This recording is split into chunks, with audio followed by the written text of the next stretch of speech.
Well, howdy there, Internet people. It's Bo again. So tonight, we're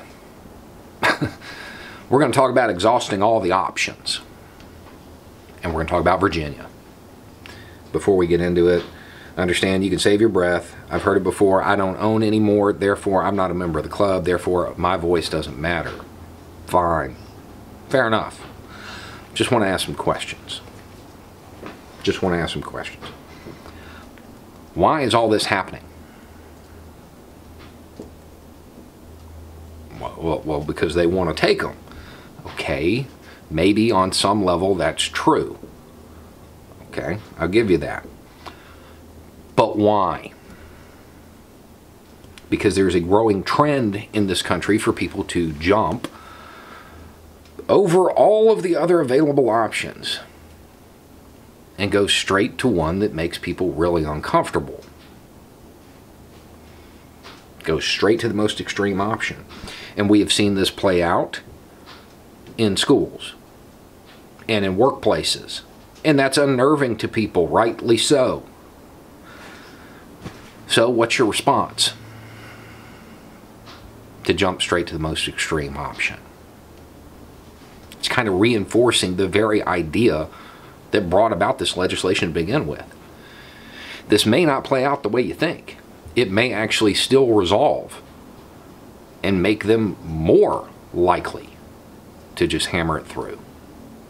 Because the reality is, what happens? This goes all the way through, gets signed into law. And then there are years of legal challenges. It's in court for years, and then eventually, maybe, it gets defeated. Or maybe it gets enforced in earnest. But there's a lot of other options along the way. And you went straight to the most extreme. Because the reality of this is that it could go loud.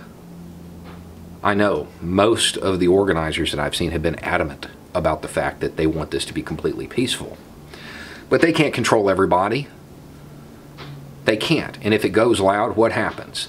You've completely reinforced the very idea that brought about the legislation. Still resolve.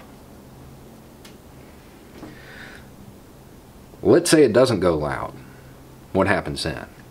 It doesn't go loud, nothing bad happens, everybody just stands up there and looks sharp. Why are you bringing them to begin with? Well, so they know. They already know. How do you describe yourselves? You're owners, right? They know you've got one. You don't need it. All that does is increase the chances of something going wrong and inflame the situation. Straight to the most extreme option. Probably not a good idea. But let's say everybody brings them, everybody shows up, looks sharp, no problems whatsoever. Then what happens? It turns into an applause fest for the sheriffs who said that they were going to turn their jurisdictions and make them sanctuaries or deputize people or whatever. Fair enough. That's not damaging, is it? Is it? What's been the big fight for the last couple decades? Getting ownership seen as an individual right unconnected to government service. And you're going to applaud a bunch of people who are going to protect you by connecting it to government service. That probably isn't going to help either. You may be undermining things because you didn't think this out.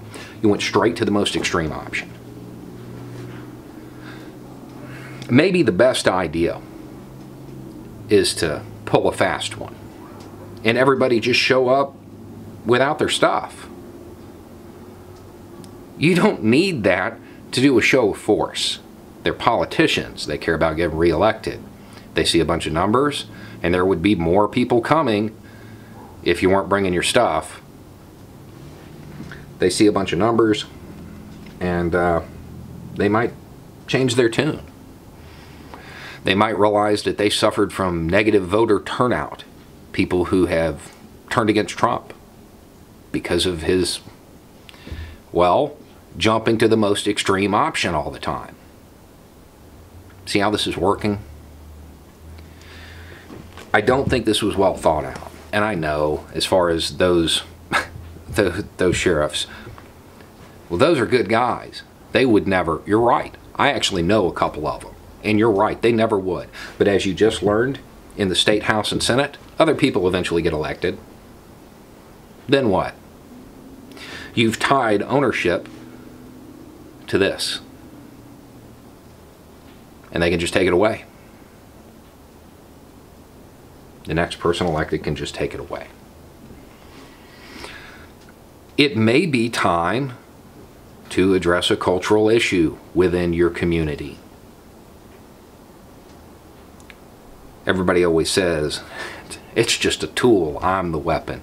That saying originated with people who fought, who tried to think ahead, who tried to plan. This doesn't seem like it was well thought out.